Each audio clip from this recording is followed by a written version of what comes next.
दोस्तों, ओम नमः शिवाय। नवसिवेश्ट्रो में आप सभी का स्वागत है। नवसिवेश्ट्रो आपका अपना चैनल जहाँ पर हम लोग ज्योतिष, राशिफल, ग्रहों के परिवर्तन, धर्म, रेमेडीज इन सब विषयों पर बात करते हैं। और आज हम लोग यहाँ पर बात करेंगे कर्क राशि वालों की।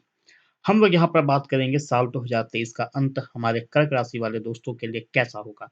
यानी कि कर्क राशि दिसंबर 2023 के राशिफल की चर्चा इस वीडियो के अंदर हम लोग करने जा रहे हैं। दोस्तों, दिसंबर 2023 में ग्रहों की स्थिति आपके लिए कैसी है? उसका प्रभाव आपके जीवन के विभिन्न क्षेत्रों में कैसा होने वाला है? ये सारी चर्चा इस वीडियो के अंदर आपको देखने को मिलेगी, तो कृपया वीडियो को पूरा दिखेगा। हो सकता है थोड़ा-सा बड़ा वीडियो हो, लेकिन ये आपको बहुत सारी जानकारी देगा।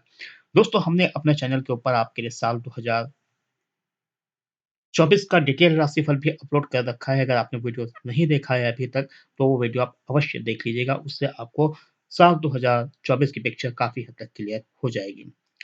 चलिए सीधे टॉपिक के ऊपर आते हैं। उसके पहले मैं आपसे एक छोटा-सा निवेदन करना चाहूँगा कि अगर आप पहली बार हमारे चैनल पर आए हैं, तो कृपया इसे सब्सक्राइब अवश्य कर दें, साथ में बेल आइकॉन पर क्लिक करना बिल्कुल ना भूलें। दोस्तों, कर्क राशि की बात की जाए तो कर्क राशि राशि चक्र के चौथी राशि है और सौरमंडल का सबसे सौम्य ग्रह चंद्रमा आपकी राशि का स्वामी है, जिसे हम प्रत्यक्ष रूप से रात में देख सकते हैं। कर्क राशि वालों की अगर ग्रहों की स्थिति वो देखें, तो ग्रहों की स्थिति दिसंबर 2023 में मिली-जुली है। कुछ ग्रह आपके पक्ष में हैं और कुछ ग्रह आपके खिलाफ भी जाते हुए दिखाई दे रहे हैं।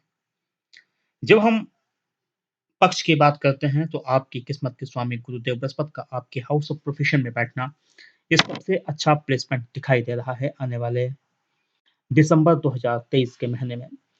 जब भी हमारे भाग्य का स्वामी हमारे प्रोफेशन के घर में आता है, यानी कि कैरियर के घर में आता है, तो वो हमारे कैरियर को चमका देता है और हमें बहुत सारी अपॉर्चुनिटी लाकर देता है। हम नौकरी कर रहे होते हैं तो नौकरी में सफलता मिलती है, व्यापार करते हैं तो व्यापार में सफलता मिलती है। चीज़ें हमारे जीवन में अच्छी होती हैं कैरियर के फ्रंट पर जब हमारे भाग्य का स्वामी हमारे प्रोफ़ेशन के घर में आता है। लेकिन सब कुछ इतना स्मूथ नहीं है दोस्तों। सबसे बड़ी दिक्कत जो इस समय आपके लिए चल रही है वो ये है कि आपके अष्टम भाव में शनिदेव कुंभ राशि पे बैठे हैं। कुंभ राशि पर शनिदेव देव का बैठना तो कोई खराब प्लेसमेंट नहीं होता है। कुंभ राशि पर जब शनिदेव बैठते हैं, तो वो स्वग्रही होते हैं, यानी कि अपने ही राशि पर बैठते हैं। जब कोई भी ग्रह अपनी राशि पर बैठता है, तो वो शुभ फल देता है। लेकिन यहाँ पर चिंता की बात क्या है कि शनिदेव अष्टम भाव में बैठे हैं और ज्योतिष शास्त्र के अनुसार अष्टम भाव में शनि का बैठना हमारे लिए ढैया का निर्माण करता है। यानी कि शनिदेव कि ढैया चल रही है और शनि के साढ़े साथी और शनि के ढैया को तो वैसे भी जीवन का एक कष्टकारी समय माना जाता है। कष्टकारी समय इसलिए होता है कि जब शनिदेव अष्टम भाव में बैठे हैं, तो वो आपके दसम भाव को देखेंगे और आपके द्वितीय भाव को देखेंगे। ज्योतिष शास्त्र ये कहता है कि शनि की दृष्टि जहाँ पड़ जाती है, वहाँ पर चीज़ें चुनौतीपूर्ण हो जाती हैं। हालाँकि सदैव खराब होती हैं, ऐसा नहीं कहा जा सकता है, लेकिन निश्चित रूप से खराब हो जाती हैं। और जब कर्क राशि की बात करते हैं दोस्तों, तो अष्टम भाव में जब कुंभ राशि पे शनिदेव बैठे हैं, तो वो तृतीय दृष्टि से नीच दृष्टि से आपके हाउस ऑफ प्रोफेशन को देखेंगे। यानी कि शनि की नीच दृष्टि आपके प्रोफेशन के घर को प्रभावित करेगी और कहीं न कहीं आपके कैरियर संबंधित मामलों में विलंबता, चुनौतियाँ और परेशानियाँ आ सकती हैं। अच्छी बात ये है कि गुरुदेव बृहस्पति वहाँ पर बैठे हुए हैं। अगर अन्य ग्रहों की स्थिति की बात की जाए तो एक पहले अच्छी बात करते हैं, फिर बुरी बात करेंगे। अच्छी बात देखी जाए तो मंगल 28 तारीख तक स्वग्रही है, यानी कि वृश्चिक राशि में बैठा है। और मंगल क्या है?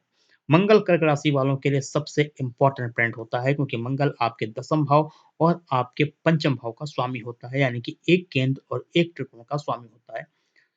जब कोई ग्रह एक केंद्र और त्रिकोण का स्वामी होता है, तो वह एक योग कारक ग्रह बन जाता है और योग कारक ग्रह सदैव शुभ फल देते हैं। तो कर्क राशि वालों, मंगल जो है वो आपका सबसे बड़ा योग कारक ग्रह होता है और मंगल का योग कारक होना और योग कारक ग्रह का स्वग्रही होना वही पंचम भाव में आपको बहुत अच्छे फल देगा।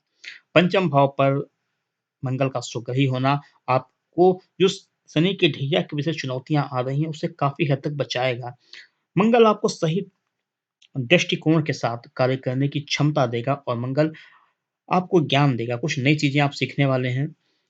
हो सकता है कि आप कोई कोर्स जॉइन करें या फिर कोई ट्रेनिंग आपकी हो, उसमें कुछ सीखें या अपने अनुभवों के माध्यम से सीखें। लेकिन कुछ ऐसा ज़रूर आप सीखेंगे जो भविष्य में आपके लिए बहुत अच्छे से काम आएगा। ये प्रैक्टिकल अनुभव हो सकते हैं, ये किताब के माध्यम से प्राप्त किए गए ज्ञान हो सकते हैं, या किसी कोर्स के माध्यम से प्राप्त ज्ञान हो सकते हैं। लेकिन दिसंबर 2023 से मंगल कुछ ना कुछ तो आपको सिखाएगा, जो जीवन में आपके बहुत काम आएगा। अन्य खराब बात करते हैं कि राहु जी महाराज बैठे हुए हैं आपके नवम भाव में। राहु ने अक्टूबर में राशि को बदला है, अब वो नवम भाव में आ गया है। नवम भाव में बैठना राहु का अच्छा प्लेसमेंट कहा जाता है, क्योंकि राहु की एक ही जगह अच्छी मानी जाती है, समान रूप से वो नवम भाव माना जाता है। नवम भाव का राहु अच्छे फल देता है, ऐसा माना जाता है, लेकिन जो राहु की दृष्टि होती है आपकी राशि पर, वो कहीं न कहीं इरिटेट करती है। और कर्क राशि वालों की बात की जाए तो वो थोड़े-से वैसे भी ज़्यादा सोच-विचार करने वाले लोग होते हैं, ओवरथिंकर टाइप के लोग होते हैं, क्योंकि चंद्रमा आपकी राशि का स्वामी है। कोई भी बात हुई आपके आस-पास, आप तुरंत सोच-विचार में पड़ गए। थोड़ा-सा इमोशनल ज़्यादा होते हैं, सेंसिटिव ज़्यादा होते हैं कर्क राशि के लोग, तो थोड़ा-सा इमोशनल नेचर आपके लिए चुनौती पैदा कर सकता है। तो आपके को अपनी इमोशंस को कंट्रोल करना होगा दोस्तों।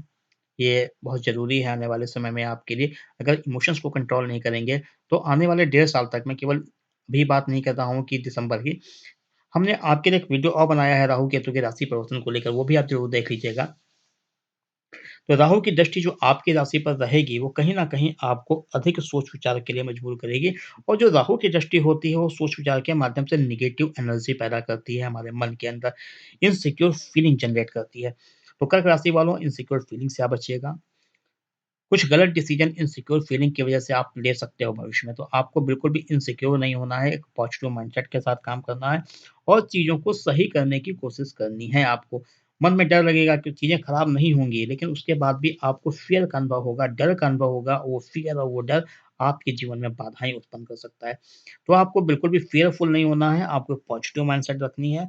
जब भी मन में विचार आए, फॉर एग्ज़ाम्पल आप नौकरी कर रहे हैं, तो आपके मन में ये विचार आएगा कि नौकरी तो बहुत बेकार है ये वाली। हमारा तो बहुत शोषण किया जा रहा है, मतलब लोग आपको भड़काएँगे भी यहाँ पर। तो उनसे पूछिएगा तुम नौकरी क्यों कर रहे हो? अगर कंपनी खराब है, लोग खराब हैं, लेकिन वो आपको भड़काएँगे और आपके अंदर नेगेटिव एनर्जी जनरेट करेंगे, जिससे कि आप कुछ गलत निर्णय ले सकते हैं। कोई काम करने आप सोचेंगे, आपके पास लोग आएँगे, वो आपको भड़का देंगे, ये काम तो खराब है, इसमें तो बहुत नुकसान होता है, कहाँ फँसे जा रहे हो? तो इस तरह के लोग आपको मिलेंगे, जो आपको नेगेटिव बनाएँगे। तो ऐसे में करना क्या है? पहला काम तो आपको ये करना है कि बहुत ज़्यादा अपने प्लान्स को किसी के साथ शेयर ना करें। अगर अपने प्लान्स को आप शेयर करेंगे, तो मान लीजिए कि आधा काम तो आपका वहीं पर रुक जाएगा। तो आपको अपने काम पर लगना है, अपने बिहाफ़ पे डिसीज़न लेना है, पॉज़िटिव होकर डिसीज़न लेना है, उससे चीज़ें आपके लिए अच्छी होने वाली हैं। दोस्तों, ये बन रही है ग्रहों की स्थिति। फटाफट एक ग्रह की और बात कर लेते हैं जो बहुत इम्पोर्टेंट है, वैसे तो वो आपकी राशि के स्वामी के आपकी राशि के लिए कोई बहुत अच्छा ग्रह नहीं होता है, लेकिन हम यहाँ शुक्र की बात करने जा रहे हैं, क्योंकि शुक्र प्रेम का कारक है। शुक्र की स्थिति देखते हैं, तो शुक्र पहले तुला राशि में रहने वाला है, 25 तारीख तक, यानी कि चतुर्थ भाव में स्वग्रही होकर बैठेगा, और शुक्र चतुर्थ भाव में स्वग्रही होगा, तो आप कुछ लग्ज़री चीज़ें अपने घर में खरीद के ला सकते हैं। जो लोग वाहन खरीदना चाहते हैं, घर का रिनोवेशन कराना चाहते हैं, डेकोरेशन करना चाहते हैं, उनके लिए शुक्र की पोज़ीशन बहुत अच्छी है। उसके बाद शुक्र पंचम भाव में आ जाएगा। पंचम भाव में तो शुक्र वैसे अच्छे फल देता है, क्योंकि वो प्रेम का कारक ग्रह है। प्रेम का कारक ग्रह प्रेम के घर में आ जाना है। शुक्र की स्थिति बहुत अच्छी है। शुक्र आपके लाभ का स्वामी भी है। तो जो लोग कोई प्रॉपर्टी बेचना चाहते हैं, खरीदना चाहते हैं, प्रॉपर्टी के माध्यम से लाभ हो सकता है, माताजी के माध्यम से आपको लाभ हो सकता है, क्योंकि शुक्र आपके चतुर्थ भाव का स्वामी भी है। इनकम आपकी शुक्र बढ़ा सकता है, इसीलिए मैंने शुक्र का ज़िक्र यहाँ पर किया। चलिए अब एक-एक विषय पर बात करते हैं कि एक-एक चीज़ कैसी रहने वाली है। सबसे पहले करियर की बात करते हैं कि दिसंबर 2023 का महीना हमारे कर्क राशि वाले दोस्तों के करियर संबंधित मामलों के लिए कैसा रहेगा? करियर सबसे पहले उनकी बात कर लेते हैं जो लोग बेरोज़गार हैं, नौकरी की तलाश कर रहे हैं। दोस्तों, अगर आप बेरोज़गार हैं, नौकरी की तलाश कर रहे हैं, तो एक अच्छी बात इस माह में देखने वाली है कि मंगल और सूर्य, ये 2 ग्रह आपके पंचम भाव में बैठे हुए हैं। मंगल जो है वो आपके कैरियर का स्वामी है, फिलहाल आप शनि के ढैया को भूल जाइए। मंगल आपके कैरियर का स्वामी है, और सूर्य आप ज्योतिष शास्त्र के अंदर नौकरी का कारक होता है। अगर आप बेरोज़गार हैं, नौकरी की तलाश कर रहे हैं, सूर्य और मंगल का कॉम्बिनेशन आपके पंचम भाव में बन रहा है, और दोनों ही ग्रह आपकी राशि के स्वामी चंद्रमा के मित्र हैं। मंगल तो सबसे बड़ा योग कारक है आपका। तो सूर्य और मंगल की जो उपस्थिति रहने वाली है पंचम भाव में, वो 17 तारीख के पहले आपका कोई इंटरव्यू शेड्यूल करा सकती है, और उस इंटरव्यू में आप बहुत अच्छा करने जा रहे हो। उसके अलावा दसम भाव में जो गुरुदेव बैठे हुए हैं, यानी कि आपकी किस्मत का स्वामी हाउस ऑफ प्रोफेशन में बैठा है, शनि की ढैया चल रही है। और यहाँ पर देखने वाली बात क्या है कि जो शनि की दृष्टि होती है, वो गुरु को उतना ज़्यादा नुकसान नहीं पहुँचाती है, क्योंकि गुरुदेव जो हैं, वो शनि के भी गुरु हैं। तो ऐसे में ढैया के बावजूद आपके लिए चांस बन रहे हैं कि आपकी नौकरी लग सकती है। अगर कोई भी इंटरव्यू शेड्यूल होता है, अगर आप सरकारी नौकरी की तलाश में हैं, तो आपका कोई भी एग्ज़ाम शेड्यूल होता है, कोई भी फॉर्म निकलता है तो ज़रूर डालिए। कोई एग्ज़ाम होता है तो पूरी सीरियस होकर उसे जॉइन ज़रूर कीजिए।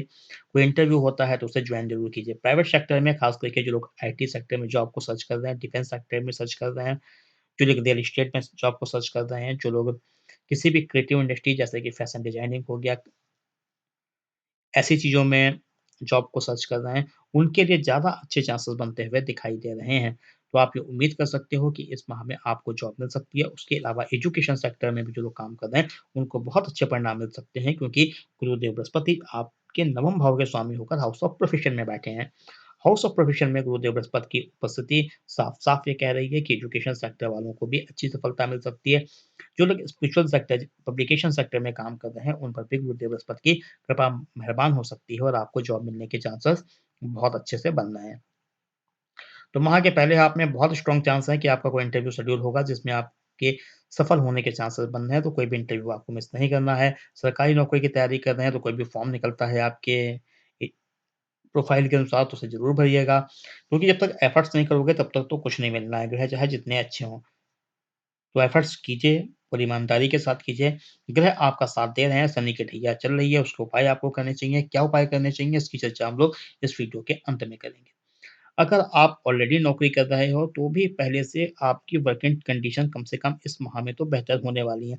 हालाँकि जो अंतिम 3 दिन होंगे, यानी कि 28, 29, 30 ये थोड़े-से चुनौतीपूर्ण हो सकते हैं। 31 भी आप उसमें जोड़ दो, तो 28 तारीख के बाद का समय थोड़ा-सा चुनौतीपूर्ण हो सकता है, लेकिन ओवरऑल अगर आप ये महीना देखोगे, तो इस माह में आपकी वर्किंग कंडीशन बेहतर ही रहने वाली हैं। माह के अंत में थोड़ा-सा वर्कलोड बढ़ सकता है, स्ट्रेस बढ़ सकता है, लेकिन ओवरऑल चीज़ें मैनेज में ही रहने वाली हैं। तो बेहतर है कि माह के शुरू से ही अपनी परफ़ॉर्मेंस पर आप फ़ोकस कर दो, ताकि माह के अंत में कोई बहुत दिक्कत आपके साथ ना हो। तो फाइनली आप ये उम्मीद करो कि ये महीना आपके लिए करियर संबंधित मामलों के लिए शनि की ढैया के बावजूद अच्छा जाने वाला है।